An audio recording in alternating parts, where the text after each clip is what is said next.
Салам, урматтуу достор. Биз бүгүн буюрса дем алыш күнү Ал Арчанын үстүндөгү тоого чыктык. Келинчегим Кенжегүл экөөбүз сергек жашоону баштоого аракет кылып атабыз. Буга чейинки Ал Арча тууралуу, анан ушул тоого чыгуу жөнүндө көптөгөн көрсөтмөлөрдү окуп, билип, көрүп, анан негизгиси барыңыздар эле Президент деген сериалды көрбөдүңүздөрбү? Президентибиз Садыр Нуркожоевич дагы өзү таякчыларын таянып алып шакылдап тоонун үстүндө басып бараткан көрдүк, суктандык. Сергек жашоого болгон ошондогу бизде дагы ар ким өзүнө камсыз кылуу боюнча ошондой ойлор ойгонду. Андан кийинки Дайырбек Орунбековдун дагы тоонун үстүндө басып жүргөнүн көрүп, кадимкидей мындай шыктандык да, биз дагы тоого бассак депчи. Буюрса ушу бүгүн убакыт сааты келген экен. 7 февраль. Ушу биринчи жолу мен чын айтсам, мына артымдагы бул Ал Арча мамлекеттик коргоонун өйдө жагы көбүнчөсү эле могу жердеги жайыктарда баягы чет өлкөлүк коноктор келгенде биздин өлкө башчылары ошол жактан тосчу. А бул биз өйдө жакка чыгып баратабыз бул жакта. Азыр жаңы эле асма жол салынып атат, ошол асма жолдун эң башына. Жок деген ошол жакка чыгып көрөлү деп чечтик. Бир чети мындай жаңы баштаганга кыйын болот экен, демин кысыгат экен, жарым жолдон түшүп артка кайтып келгиң келет экен. Мына ошол учурларда адамдын эрктүүлүгү сынала турган маал болот экен да. Азыр бул видеону көрүп атып, бул кичине эле баспай эле энтигип калыптыр дешиңиздер мүмкүн. Туура энтигип калат экенсиң, дем жетпей калат экен, өпкөн кысылат экен, кан айланууң бат-баттан болгондо мындай организм мындай шок абалга деле келип калат окшойт да. Эми бул мындай тоого басып жүргөндөр болсо, бир алардын баскандын бир 10-дон 1 эле болуш керек бул бөлүктөрчү. Бирок мындай биринчи жолу басып атканда кадимкидей кыйынчылык сезет экенсиң. Анан ушинтип басып баратканда биз эми азыр мына бул атайын сүрүлүп даярдалып койгон жол менен басып баратабыз. Биздин Эверестке чыккан альпинисттер көз алдыңа келет экен. Мындай тик көк муздуу жаламазоолордун үстүндө кантип жүрдү экен депчи. Айтып аткандай, адамдык мындай эрк сынып алат экен да. Ошол барыңыздарга сергек жашоого каалайм. Сергек жашоого чакырам барыңыздарды. Буга чейин биз дагы көп эле ошол белгилүү адамдарды көрөт элек. Эми коом таанып калган адамдарды көрсө ошонун эмне кылып атканын мындай коомчулукка кызыктуу да. Биз дагы ошолорду көрүп таң калып кээде жылуу жумшак үйүндө эле отурбайбы деп да ойлонот элек. Барыңыздар эле ошондой болгон. Бирок монтип тоодун башына чыгып, таза абадан кере дем алып, ызы чуудан тынч ушул жерде бир аз болсо убакыт өткөзсөңүздөр, менимче өзүңүздөрдүн ден соолугуңузга дагы, өмүрүңүздөргө дагы чоң бир пайда болот эле деп ойлойм да. Ошол урматтуу достор, биз чыгып баратабыз. Мындан ары ушул жөө басуу жөнүндө, сергек жашоо жөнүндө бир аз болсо дагы ошо коомчулукка пайдалуу маалыматтарды чыгарып турууну, ушу видео менен жасап чыгарып турууну туура көрүп атам. Балким бир кимдир бирөөгө пайдасы тийип калышы мүмкүн. Мына азыр Кенжегүл экөөбүз да чыгып келатып, Ал Арчадан бери баягы арчалардын арасына кирип баратканда Дайырбек Орунбеков мырза ал эртең менен келип эле түшүп бараттыр. Ошол жерден учураштык, сүйлөштүк. Андан ушу тоого чыкканга, трекингке чыкканга кандай формалар Кандай кийимдер ыңгайлуу экенин сурадык. Ал өзүнүн билген кеңештерин айтты. Ана мен да айттым, чындыгында биздин ошо тоого басуубузга ошол сенин видеолоруң жүктөгөн фотолоруң чакырык болду. Ошол чакырыкты кабыл алып, биз дагы сергек жашоого багыт алдык деп айттым. Аны менен мурдараак деле бир сүйлөшкөнбүздө экөөбүз бир анан бир чогуу чыгабыз деп пикирлештик эле, бирок мен бүгүн өзүмчө эле чыгайын дедим. Себеби дегенде ал 3 айдан бери басат экен. Ал мындай айтканда машыгып, тоо ташка көнүп калды. Организми чыдап калды. Эгер мен аны менен мындай теңдайлашып бассам, баса албай калышым мүмкүн эле. Же болбосо мындай тажап артка кетип калышым мүмкүн эле да. Ошол боюнча да сүйлөштүк. Дайырбек мырзага рахматыбызды айттык ушундай сергек жашоого чакырык жасагандыгы үчүн. Мен дагы ошо барыңыздарды сергек жашоого чакырам. Менимче бул ишемби жекшемби күндөрү кээде үйдө деле жөн деле отурабыз. Жылуу печканын алдында жатабыз. Балким бир иштер менен жүрөбүз. Ушинтип бир дем алыш күнүңүздөрдү ушундай бир бийик тоолуу жерлерде өткөрүп турсаңыздар, менимче бир ден соолукка эң пайдалуу болот деп айтайм да. Анан Кенжегүлдүн дагы бул боюнча оюн угуп көрсөк. Кенжегүл кандай болуп атат? Ичине күйүгү болду. Басык бияктан. Күйүгү болду. Анан эң негизгиси жанагындай таякчыларды албасак жакшы болмок экен, кийинкиде. Айткандай. Бүгүн биз мындай сыноо үчүн келип атабыз. Анан могу жака дагы сууларды дагы бир нерселер салып алганбыз. Чындыгында бир кичинекей нерсең дагы тоого басканда оорлук кылат экен. Анан кийимдерди дагы туура тандаш керек экен. Менин үстүмдөгү бул былтыркы эле алынган бул лыжага ылайыктуу костюм болчу. Кенжегүл быйыл кичине камданган. Бирок кийимин сынап көрүп атат. Кандай экен, ыңгайлуу эле экен кийимдер? Өтө ыңгайлуу. Сон жеңил, баштыкчам да жеңил. Биз азыр бул жерден бул жакка кетебиз. Анан могу жерден бир ал арчанын үстү, бул үстүн жагындагы арчалуу жерлер. Анан мына могу жаңы курулган президенттин иш башкаруучусу курган асма жол. Ошол канаткалар.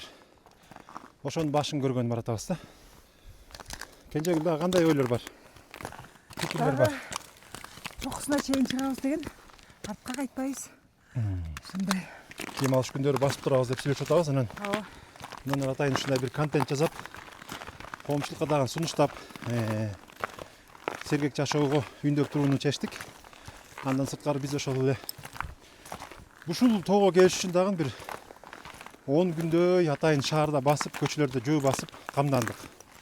Анан бул тоодун үстүнө эми баягы барыбыз эле айылда чоңойгонбуз, кичинекейбизде тоолорго басып эле жүргөнбүз, бирок дээрлик ошо 2000-жылдары айылдан чыгып кеткен бери мына быйыл 26 жыл. 26 жылдан бери эч бир атайын ушул тоого басайын, ден соолук чыңайын деп келбептин да. Ага чейин бир 2005-жылга чейин мен өзүм дагы жеңил атлетика менен машыгып, республикалык областтык сынактарда жүргөм. Анан ошол кездеги салмагым 69-68 килограмм болчу. Кийинчерээк ошол 2005-жылдары 90 болдум, 95 болдум, 100 килограмм болдум, 105 болдум. Кайтпадым артка.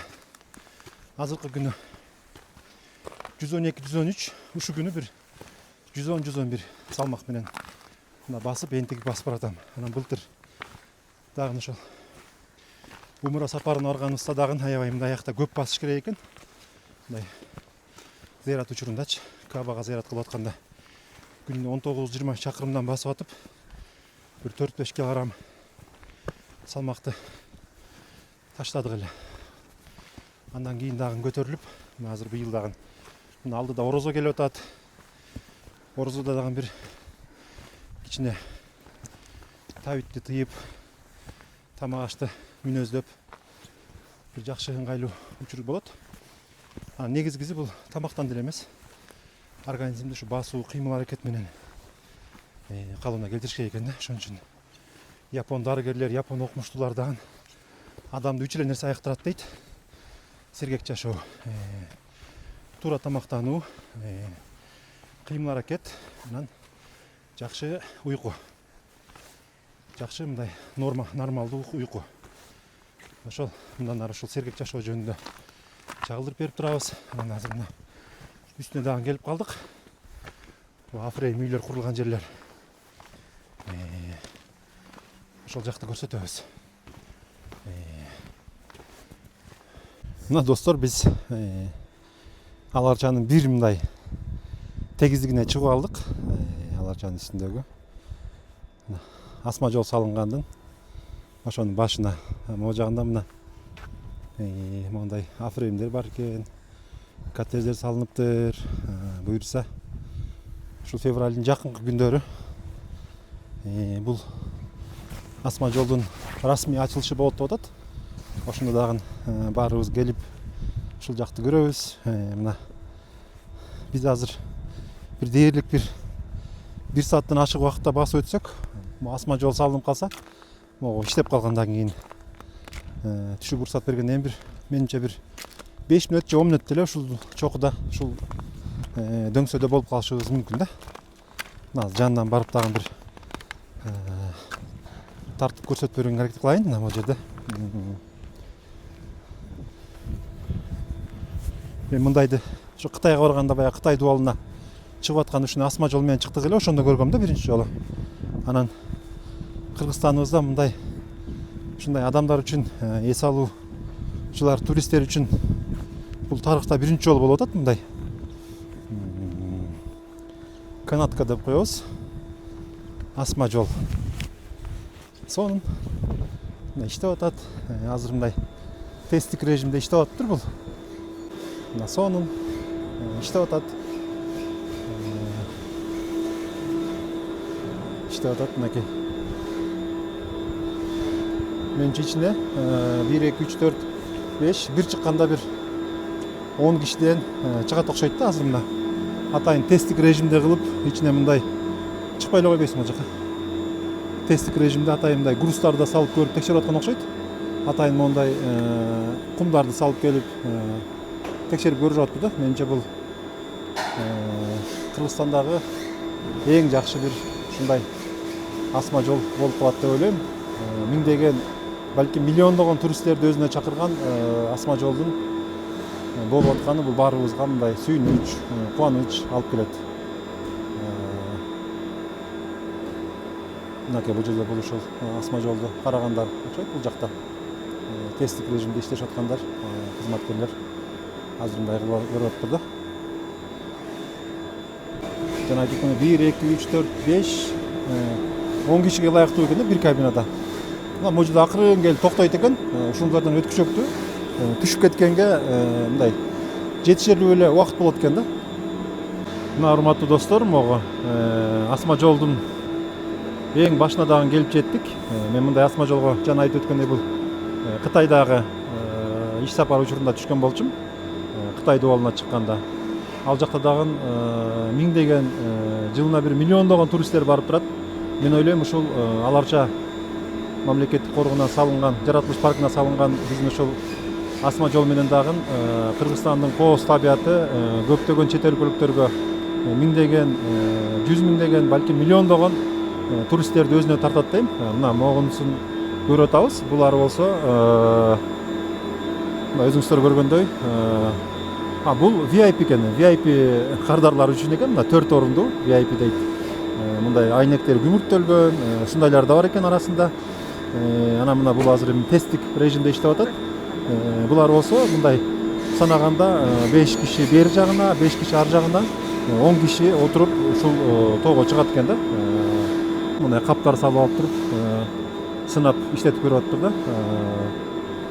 Мынакей азырынча түшкөнгө болбойт экен, бирок ушундай тесттик режимде иштеп атат. Мынакей.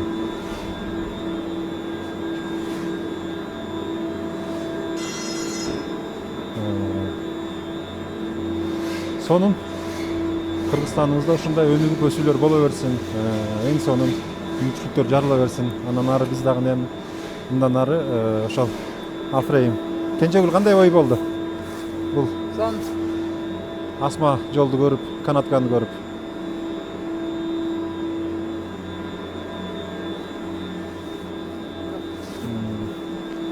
Биз андан ары бул жакта дагы бир афрейм үйлөр бар экен, ошолорду дагы көрүп, анан менимче бүгүнкү басуубузду мындай ушун менен жыйынтыктайбыз, мындай кайра басып түшүп кетебиз. Кийинки келгенибизде бул ушул жактагы шаркыратмага чейинкини пландап атабыз. Ага чейин дагы кичине машыгыш керек экен. Анан биринчи чыкканда эле өзүңдү кыйнап койсоң, кийинки жолкуда мындай каалоолор өчүп кетчүдөй болуп атат да. Ошондуктан өзүбүздү биз мындай кыйнагыбыз келген жок. Ушул асма жолдун эң акыркы бүткөн жерине чейин чыгууну туура көрүп, мындан ары акырын түшүп кетебиз. Буюрса. Мен мына ошо асма жолдон түшүп келгенде эле бул жактан эмне көрүнөт? Мына бул жерден эшиги ачылды. Коноктор түшүп келди. Түшүп келип эле караганда мына могу жактан мондай көрүнүш болот экен. Могу жерде атайын ошо кызматкерлер айнектен карап турат экен. Анан мына могуну карасаңыздар, буякта афрейм үйлөр бар. Те ар жагында болсо шаркыратма мына айтылуу биздин шаркыратма. Мен азыр могу тоолордун кайсы жагы экенин чын айтсам биринчи жолу чыккандыгы үчүн аталыштарын туура эмес айтып коюшум мүмкүн. Ошон үчүн мындай болжоп көрсөтүп турайын. Мына шаркыратма бул жакта, бул жерде дагы бир эс алуу жайлар салынып атыптыр. Мен үчүн 20-жылдын, 26-жылдын жайкы сезондоруна, жайкы малдын эс алуу малдарына толук даяр болуп калат окшойт деп ойлоп атам да. Мына азыр бул жакта ошол тесттик режимде иштеп атканды көрсөттүк. 1, 2, 3, 4, 5, 6, 7, 8, 9, 10, 11, 12, 13, 14, 15, 16, 17, 18, 19, 20, 21 экен. Могулар болсо мынакей 1, 2, 3, 4, 5, 6, 7, 8, ортодогусу чоң менен 9, 10, 11, 12, 13, 14, 15, 16, 17. Менимче бул эки тараптуубу же бир тараптуубу? 17, 21. Бир топ эле конокторду тосконго жайгаштырганга ылайыктуу коттедждер экен. Салууга ылайыктуу баардык шарттар түзүлүп атыптыр. Ушул жерге келип, көрүп, сүрөткө түшүп, каалоочулар могу жактагы могу шаркыратма жакка чыгып түшүп кетишет экен да. Мен ойлойм, шаркыратмага деле менимче мына адамдар түшүп келатат. Жакын эле убакыт калыптыр, бирок шаркыратмага биз бүгүн чыкпайбыз. Себеби дегенде, эмкиде кичине бизге мындай кийинкиде эрте келебиз. Калтырып атабыз. Мына могу жакта шаркыратмадан кишилер мына түшүп келип атышат. Көрүп атабыз мынакей достор, тоого басыш үчүн мондай шиши бар бут кийимдер, палкалар керек болот экен. Бизде азырынча бүгүн мындай айтканда сыноо менен эле келдик. Тесттик режим деп коелу. Эмкиде ушулардын баарын камданып, биз дагы өйдө жакка чыгып келебиз. Урматтуу достор, биз мына жанагы жерден түшүп баштадык. Мен бул жерди биле албадым, деңиз деңгээлинен канча метр бийик экенин. Бирок аябай чыгып атканда мындай тик чыгыккандай болуп кыйналдым, бирок түшүп баратканда мындай оңой эле түшүп кетет экенсиң да. Анан мына баягы эмкиде тетиги шаркыратма жакка чыгабыз. Кудай буйрса, ден соолуктуу болсок, аманчылыктуу болсок. Анан мына акырын могу жактарга түшүп барабыз. Мына мурдаракта чыккандар бүт баары түшүп баратышат. Кээ бирлери чыгып келатат. Аларчанын өйдө жагы. Кенжегүл, бүгүнкү күн кандай болду? Ойдогудай болду. Буюрса, эмдиги жүрүштөрдө бала чакабыз менен келсек, улуу балдарыбыз менен да кичинекейлерди баса алып чыдайбыз. Бүгүн биз экөөбүз мындай чалгындап келдик да. Каяка чейин чыкса болот, эмне кылса болот. Өзүбүздүн дарыметибизди сынап көрдүк. Анан мындан ары да бара алчудайбыз. Булдан келсе мындай жеңил эле ашчы нерселерди калтырып эле чыгыш керек экен да. Жеңил кийимдерди дагы üşөйт экенсиң, мындай эле басканда аябай эле ысып кетет экенсиң. Калың кийимдердин да кереги жок экен. Ошону байкап атабыз. Бүгүн ушу тоого басканга бул эми трекинг деп коет. Ошол трекингке басканга трекингке эмнелер керек? Бүгүн ошо сынап көрдүк буюрса. Бул жака эң негизгиси бут кийим ыңгайлуу болуш керек экен. Баягы кийген бут кийимиң тар болсо, ааламдын кеңдигинен не пайда дейт го. ошол макал точно туура келет да бул жакачы. Анан кандай болду? Ошо бойдон биринчи жолу бул жака чейин, Бул жака чейин биринчи жолу. Эмдигиде сөзсүз могу жанакындай таякчаларды алып алсак, ошол ыңгайлуу экен, ошол таякча керек экен. ыңгайлуу, анан бут кийимге жанакындай темир Шиштерди сайылган. Шип деп коебу. Мына ошолорду дагы алып алсак деген ойго келип калдым. Мынакей могу жакта. Кенен могу жак. Урматтуу достор, мына биз ылдыйкы аймакка түшүп келип калдык. Артыбыздагы мисалы мына булуттар чулгап турган жер, ошол баягы асма жол чыккан жер. Могу жагы болсо, могу Карагайдын бер жагындагы чоң өзөн, бул Шаркатмадан түшкөн суу. Ушул жактан Шаркатмага келет экен. Мынакей Карагайлар, мындай кыштын мал болсо дагы мындай бир аз бир жылуулук болуп турат, мындай шамал жок. Бүгүн күн аябай жакшы болду. Мына эми эле кар бир аз себелеп жаап баштады. Биз эмкиде жанагы айткандай ошо Шаркатма жагынан чейин барып көрсөтөбүз. Ар дем алыш күндөрү Кенжегүл экөөбүз сиздерге ошо Кыргызстандын кооз жерлерин көрсөтүп, тартып, өзүбүз ошол жака чейин басып чыгалдап атабыз. Анан бизге кошулам деген достор болсо дагы чогуу келсек андан сонун болот.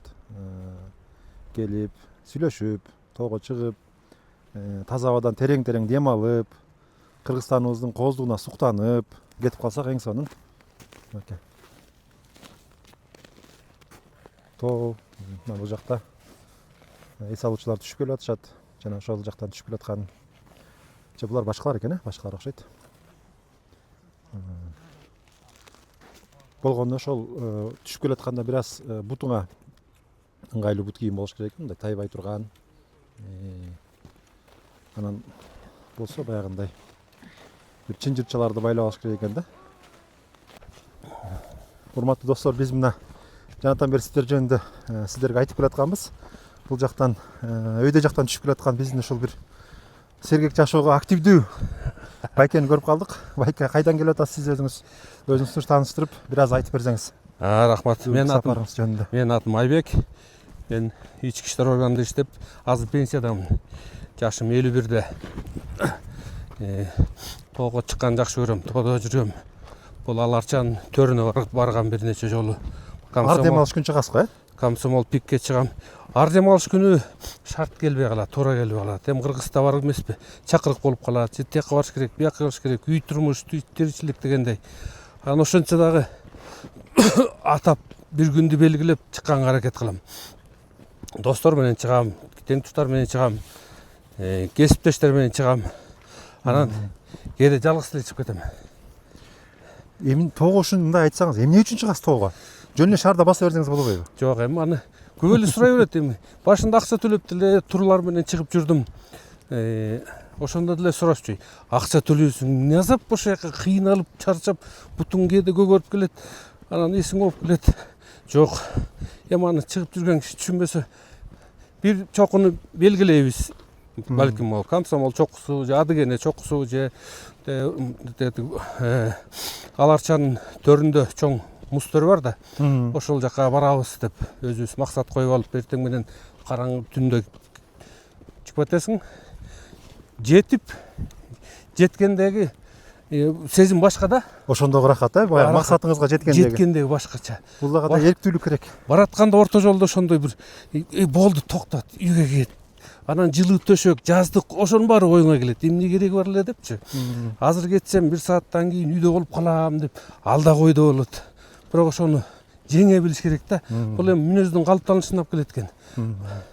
Анан барып келгенден кийин чарчап келесиң, үйгө келесиң. Аябай тынчуктайсыз. Тынчуктагандан дагы кайра эле план түзө баштайсың, эмкиде каяка барсам деп.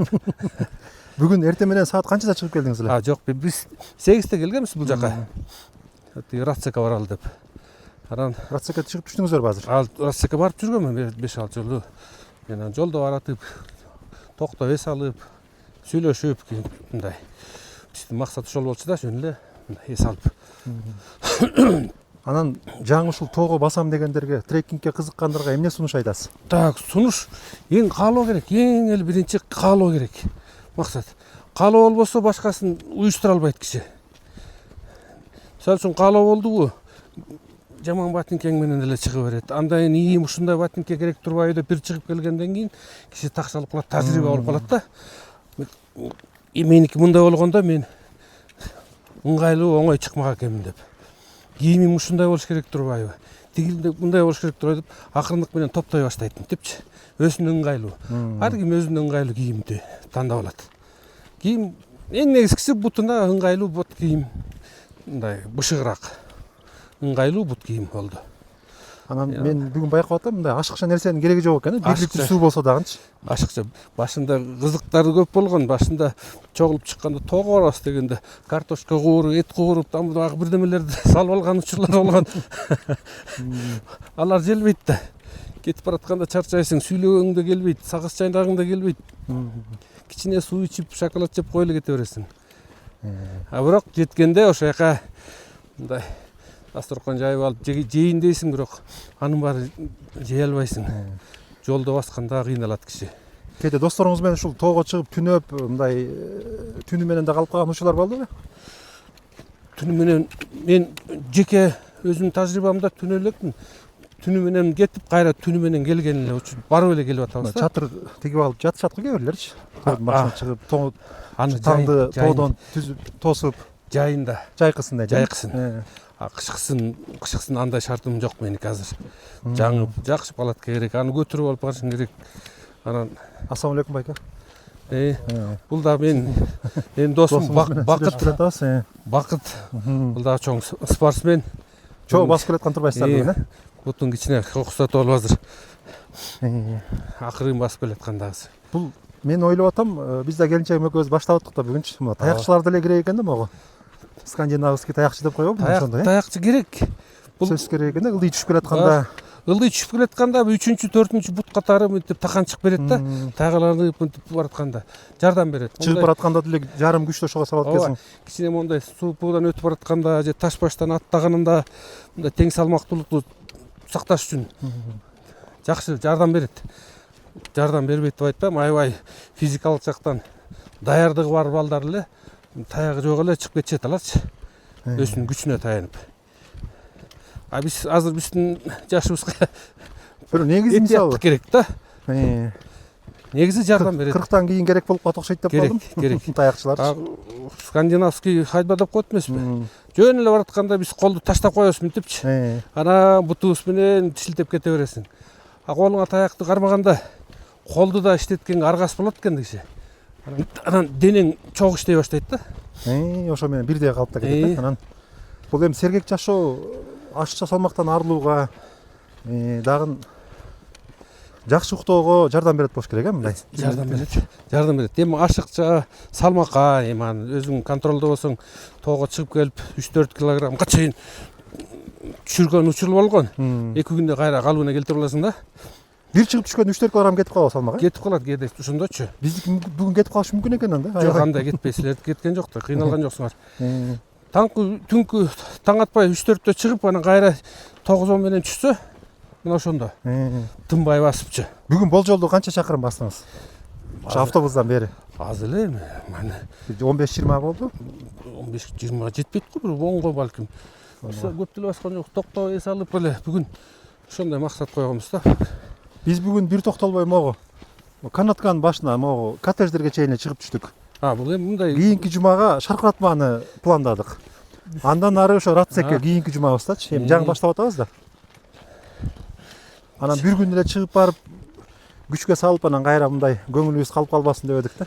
Жок, көңүл калбайт. Азыр эми бүт ыңгайлуу жол салып берип коюптур. Чарчап калып анан тажап калбайлы деп ошон үчүн жарым жолдон кайттык. Жарым жолдонбу? Эми ол жакшы. Эми кышында чыккан өзүнүн керемети бар. Жайында чыкса ал өзүнчө керемет. Күнү узак, көбүрөөк баскың келет. Бул тоого баскандагы адамга эң керектүү нерсе эмне? Эң шайман деп коелу. Эң керектүү бут кийим, жакшы ыңгайлуу бут кийим. Эң керектүүсү. Андан кийимин өзү ыңгайлаштырып алат ал.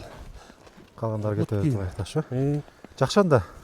Макул. денсаулық қалайым. Макул, силерге да Аман ийгилик есен каалайм. барыңыздар, мынакей. Эми максат коюп, бийик тоолорго чыгып багындыргыла. Силер дагы. Эми жаңы баштап аткандарга мен сунуштайт элем.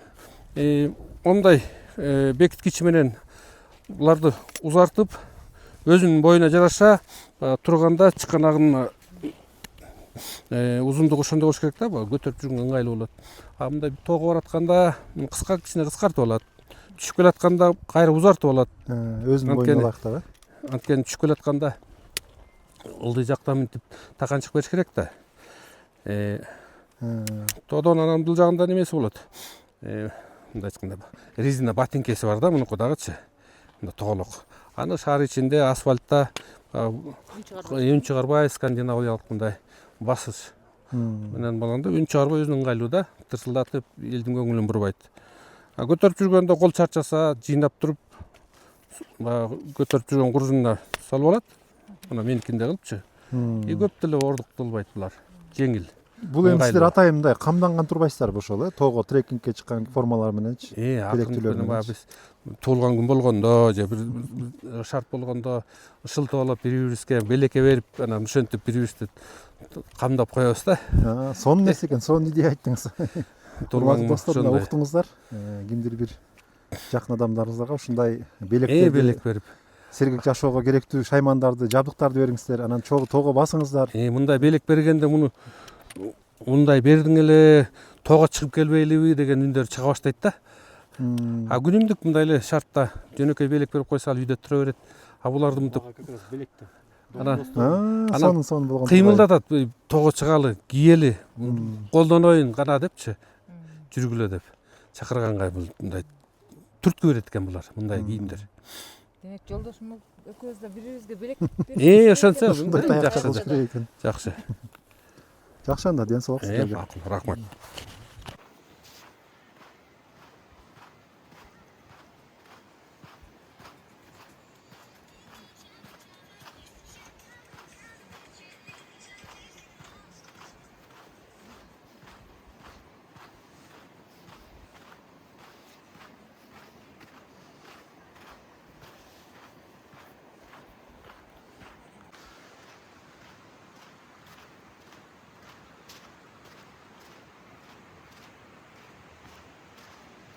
Кар жаап баштады, Кар жаап баштады. Биз түшкөндө өйдө жак булут да болду, туман да болду. Кар жаап баштады, түштүк. Буюрса 2 саат, 3 саат вактыбыз кетти. Саат 2-де чыгып баштадык. Ошо 3-төрдө так өйдө болдук, 1 сааттай чыктык. 1 саат эмес, 40 мүнөттө чыктык го дейм. Ошол туман басып турган жакка чейин чыктык. Бүгүн биринчи алгачкы кадамыбыз ушул жакка чейин басты. Эмкиде андан ары аракет кылабыз. Мына элдин баары мындай чыгып, келип, сүрөттөргө түшүп, менимче бир жакшы бир чарчоону басып, жакшы бир күч кубат, энергия менен менимче түшүп кетет ушул жактанчы. Достор, барыңыздарды дагы ошондой сергек жашоого чакырабыз дагы бир жолу. Денсаулык каалайбыз. Ушундай бош убакыттарды сергек жашоого арнаңыздар деп айтып кетебиз. Кенжегүл мен жолдон чарчап калабыз, мени менен тең келатат. Сумкасы да бар өзүнүн.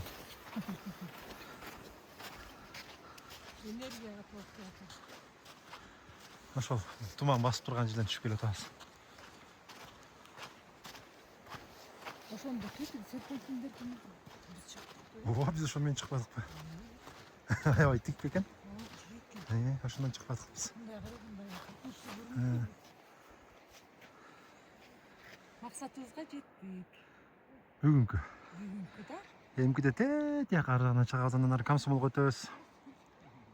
Акырындап. Буюрса ушул чокуларды багынтабыз деп ойлойм, баардык чокуларды дем алыш күндөрү келип.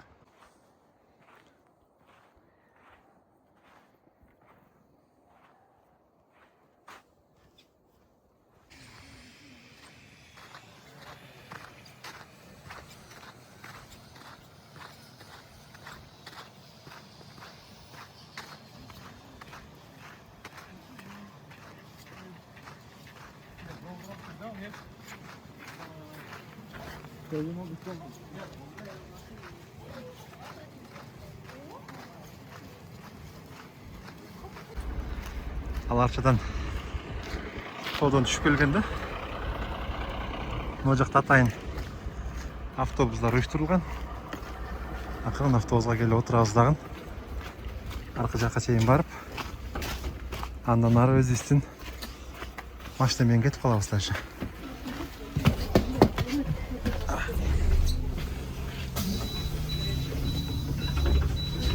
Биз деле күтүп тургандай келермен жылда. Мынакей ичинде.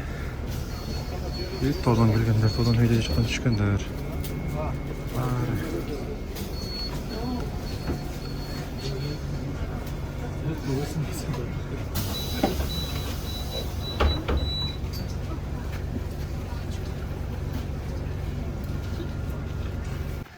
Biz Ал Арча паркынан бери автобус менен түшүп келдик.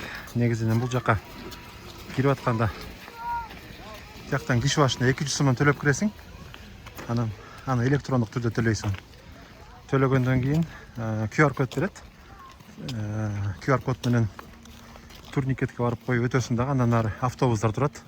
Ар 10 мүнөт сайын автобус жүрүп турат экен. Ошо автобус ошо 200 сомдун ичинде жеткирет да. Анан сиз тоого чыгып келип канча саат жүрсөңүз дагы кийинчерээк ошол бул режимдерин канчага чейин иштегенин билбейт экен, маалыматым жок. Анан бияка өзүңүздүн шаардан айдап келген автоунааңызга барып айдап алып кетип каласыз. Биз дагы азыр автобус менен келип бул унаа токтотуучу жайдагы өзүбүздүн токтотуп койгон унаабызга келе атабыз. Ушун менен ылдый кетебиз. Негизи эле бүгүнкү күнүбүз аябай жакшы өттү. Кичине чарчадык. Анан болбой элемки дем алыш күндөргө дагы болжоп атабыз. Азыр мына жана күн ачык турат эле, аябай эле туман болуп кетти бул жакта. Урматтуу достор, дагы бир жакшы күндөрдө көрүшкөнгө чейин жакшы туруңуздар. Мына Кенжегүл экөөбүз аман эсен машинабызга келип алдык. Жакшы туруңуздар. Бuyakta tuman başlandı mınaka, tuman.